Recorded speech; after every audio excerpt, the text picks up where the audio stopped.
I think he thought, as everybody thinks, that they can manage Trump to some extent, that they can use the relationship to get what they want. He's not manageable.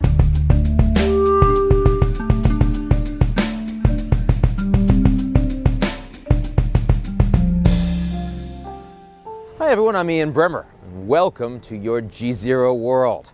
I'm in Washington, D.C., just behind me, the home of Jared and Ivanka. Former President Obama, his house is literally just around the corner, but they have blocked off the entire street, can't get access. But right here, the first family on display. We'll be talking to them in just a little bit. Just kidding. Actually, we have Maggie Haberman. She is the White House correspondent for the New York Times. A fantastic conversation. You're really going to listen. And puppet regime this week, we're introducing German Chancellor Angela Merkel. But first, your world this week. It's Davos week, and that means captains of industry, global leaders all collecting in the Swiss Alps, lots of snow, talking about their good fortune, what's happening with things globalization. It's a great year from that perspective. Best economic growth we've seen around the world since 2008 financial crisis, Europe out of recession, China stable growth, India really picking up, the United States doing well. Can't really complain, right? Except nobody happy with tendencies towards protectionism embodied in President Trump making his own trip to Davos. Never would have done that if Steve Bannon were still in place, but because he's not, Trump's like, hey, it's where the media is, it's where I am. He's had a lot of criticism from people like the Brazilian president, Michel Temer, from Justin Trudeau here in Canada. Bad sock game this year, but very much on point and whacking on protectionism. Seen it from Angela Merkel from Germany in a confab of all of the major European leaders. Davos is ultimately a primarily European event. And Narendra Modi. Not as much attention to Modi's speech as it should be getting. First of all, he gave it in Hindi, which is extremely unusual. Want to show that he's becoming a global leader. He's going to talk and you have to experience him on his terms, but really went after protectionism and talked about need for a system, a global system based on order and established norms. That is a whack at Xi Jinping, who gave the big speech last year saying, I'm pro-free trade, though he supports a state capitalist authoritarian system.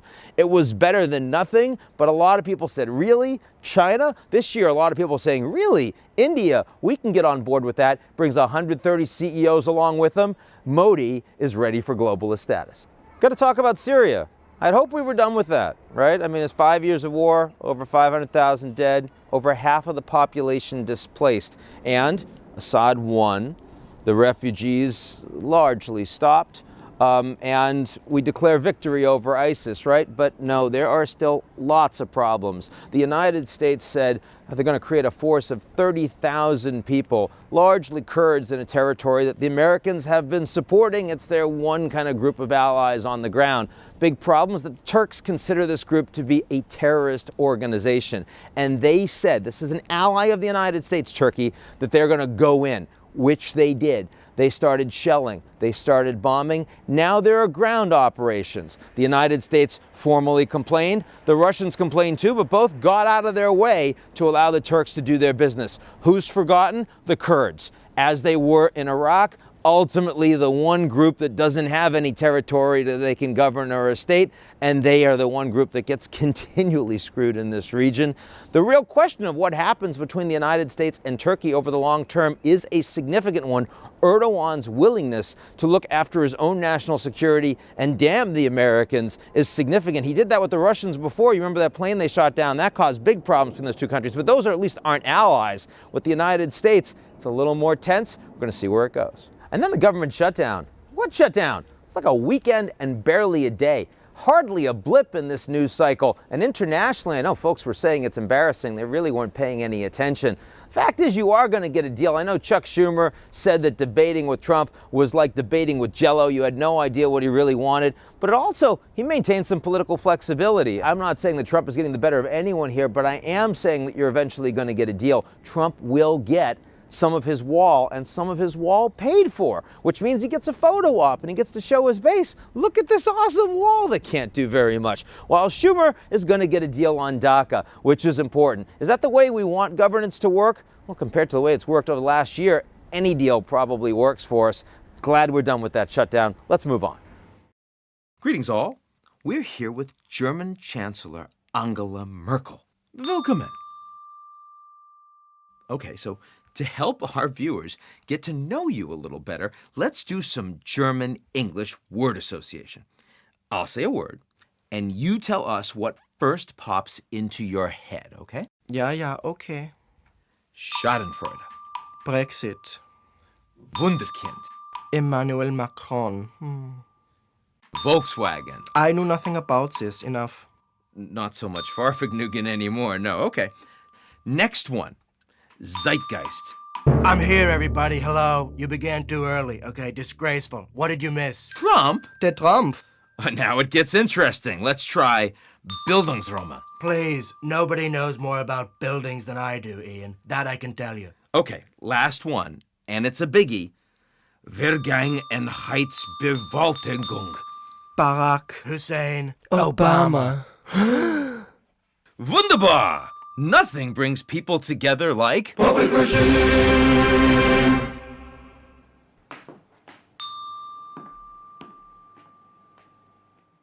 Husband does what? My husband is the politics editor at the New York Daily News. Oh, So, yeah. keep it in the family.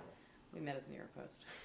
I'm here in the West Village with Maggie Haberman. She is White House correspondent at the New York Times. Literally, the metrics will tell you the most read articles that they've put out all year, and contributor for CNN. Maggie, delighted to be here with you today. Thanks for having me. There's so much to talk about with this administration, but maybe first, how do you cover this Trump White House? I mean, how shocking has it been for you to be on the beat, given how different it is from every other administration? Part of the problem with the coverage with him is that everything is at volume 10 in terms of the media coverage.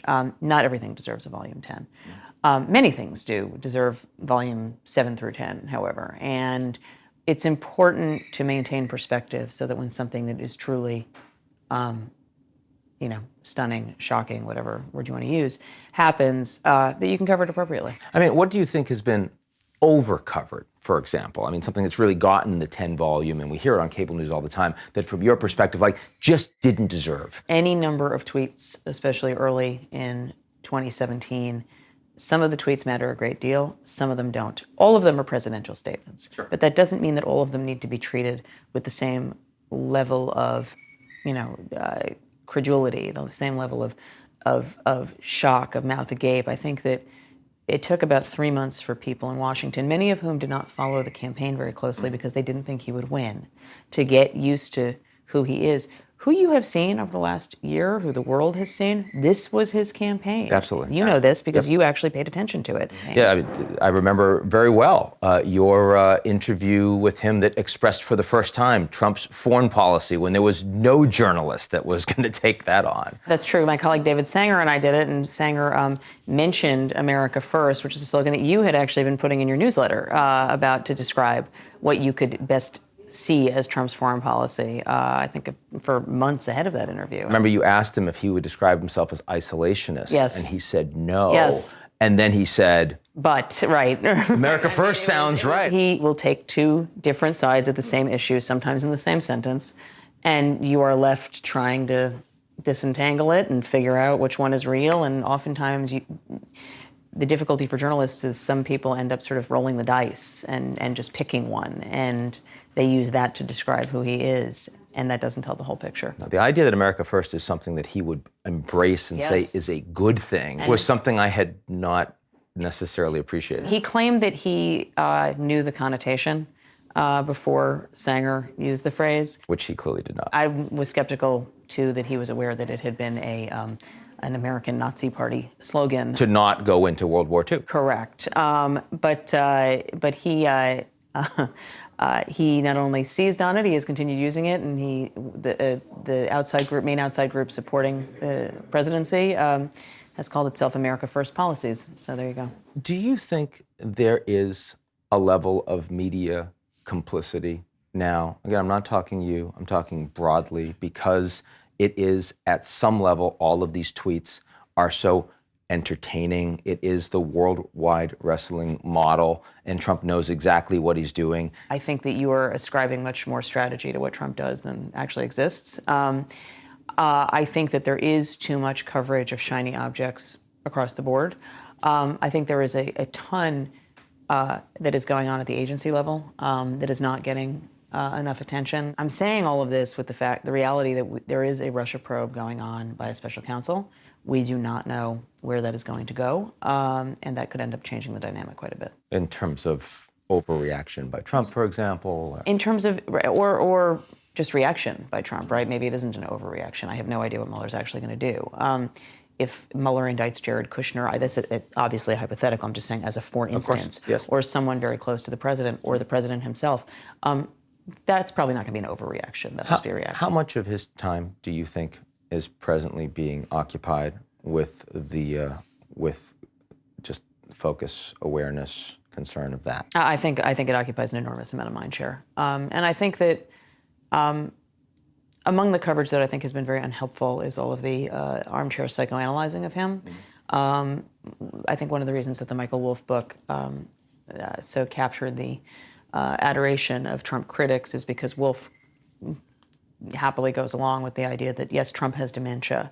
And Ronnie Jackson, the White House doctor, who was Obama's White House doctor, is very well respected. He was pretty emphatic on that point. I have to say that as somebody who has interviewed Trump pretty consistently for 6 years, 7 years now going on, this is the same person. Now, you can look at who he is and say there are people may have concerns about his behavior. The tweets are obviously what they are.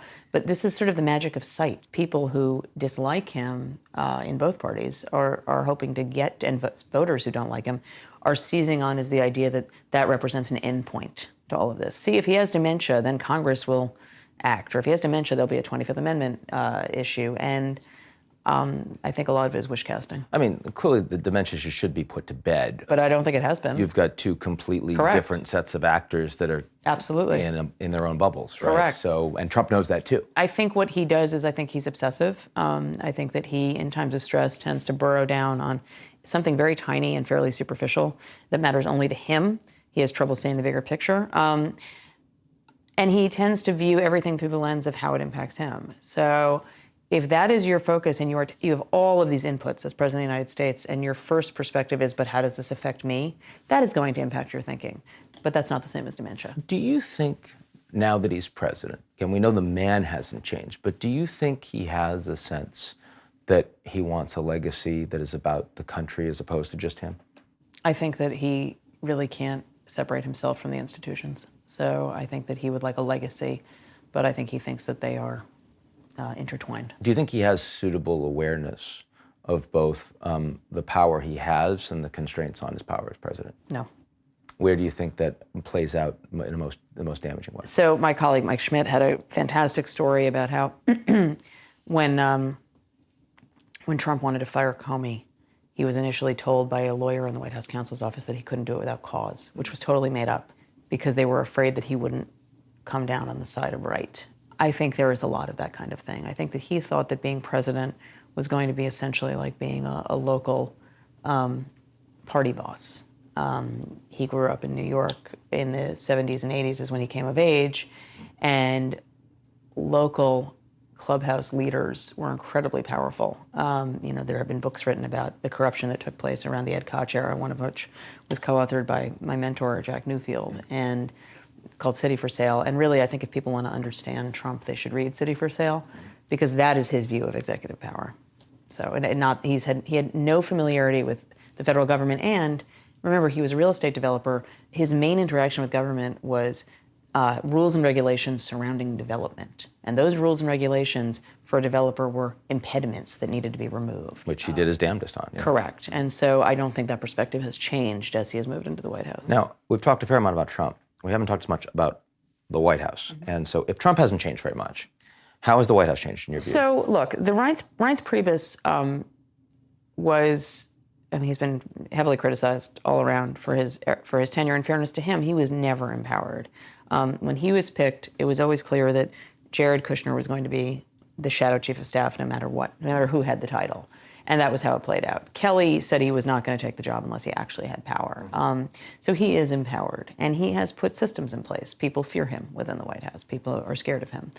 Kelly has got a bit of a short fuse, just like Trump. He's got a bit of a flair for the dramatic sometimes, just like Trump. He early on kept threatening to quit when things were not working the way he wanted them to. He does that less. He denied to me, for the record, that he ever threatened to quit, although I have multiple sources telling me they heard it firsthand. It functions more like a typical White House in terms of processes. There are protocols in place that more often than not get adhered to, particularly about paper flow to the president, information flow to the president. But the president actively seeks out other information. And it's not, I think a misconception people had is, oh, if you just get him better stuff, he won't tweet like this. No, he will turn on the television, because what Trump is looking for isn't information that changes his view. He's validation. Correct. We had a quote Glenn Thrush and Peter Baker and I did in a story that we did about how he reads stuff to reinforce his own view. But his mind has changed on things. I mean, even when you see on the border wall and the Mexicans paying for the border wall, it feels like there's been evolution. It hasn't changed. There, no? I don't think it's an evolution at all. I think it's been this. He has said different things at different times to different people, depending on what would help him in front of each audience. I don't think this is a change. I think this is the thing we always see with him, where he takes both sides of the same issue, sometimes in the same sentence, and then just seizes on the one half of that when it's useful to him. So now, Kelly, do you find is someone that can actually get information to him in a more effective way, or not really, because of what you just said? Yes, but I think that Trump still spends 8 hours a day without John Kelly by his side. Now, he talks to John Kelly during those hours on the phone, but he's in front of the TV, he's talking to friends. I mean, it's Kelly can't be a babysitter, and I think Kelly was really surprised by how much of the job he had to spend managing up. So if we're looking forward the next few months now, what are the stories that you think we should really be drilling into around the White House? Where are the places that, leaving aside the investigation, which everyone is focusing on, where are the things that you say, oh, this could go off the rails, this is going to bite? It's a great question. I mean, I think the two main areas is sort of broadly the senior staff exodus. Who goes? Does Gary Cohn go? Most people believe he will pretty soon. And then extend that out to senior cabinet secretaries. Does Rex Tillerson leave? He had been expected to leave. I think that has now been slowed down. Can they even confirm anybody to replace him? That is another concern that they have. Does Don McGahn, the White House counsel, leave? Those are things that could really change the matrix there in a substantial way. Senior staff who actually understand Trump are in short supply. So that's a whole other issue. One is just the Trump tweeting, which you sort of have to, how much more of a degenerative impact does that have on relations around the world, on policy issues, on his discussions with his own Congress? I mean, it seemed like all of a sudden Lindsey Graham came out and seemed to be like, I revere Trump. I know I've said bad things about him in the past, but suddenly he is my best friend. I think he's just wonderful. Lindsey Graham's a pretty smart guy. I think he thought, as everybody thinks, that they can manage Trump to some extent, that they can use the relationship to get what they want. He's not manageable. You're not going, you will only get so far, and then you will get very angry at one very specific thing, and then you have a choice to make. I mean, this is what happens to everybody. So let me close just a little bit on the personal side, and personal by, I mean you and the president. You think he likes you? I think I'm a reporter who has covered him for a long time, who he knows at a paper whose approval he craves. And I think that's basically that. I think if I didn't work for the Times, I probably would never talk to him. So transactional again? Everything is transactional with him. Everything. Why does he care? About the Times? Yeah, I mean, in the sense that, I mean, I understand he wants coverage everywhere, but at the same time, he clearly can't control the Times, and he has a base and media around that base that he watches all the time and that he likes. The Times was the avatar of New York elites who didn't approve of him when he was in the outer boroughs as a developer, and he wanted to make an inroad there. And part of it is because he likes seeing if he can do it. He likes challenging himself to see, can I get a quote unquote good story, what he sees as a good story. The problem is that to him, covering him accurately is covering him unfairly. Do you think he's generally liked your coverage? No. But he's still going to keep trying? We'll see, I guess. I don't know. Maggie Haberman, White House correspondent, New York Times, contributor, CNN, and GZERO guest. Delighted to have you here. Thanks for having me. That's it for your GZERO World this week. Next week we're off, but after that we're going to be flying under a unified Korean flag. It is the Olympic special. You will not want to miss it.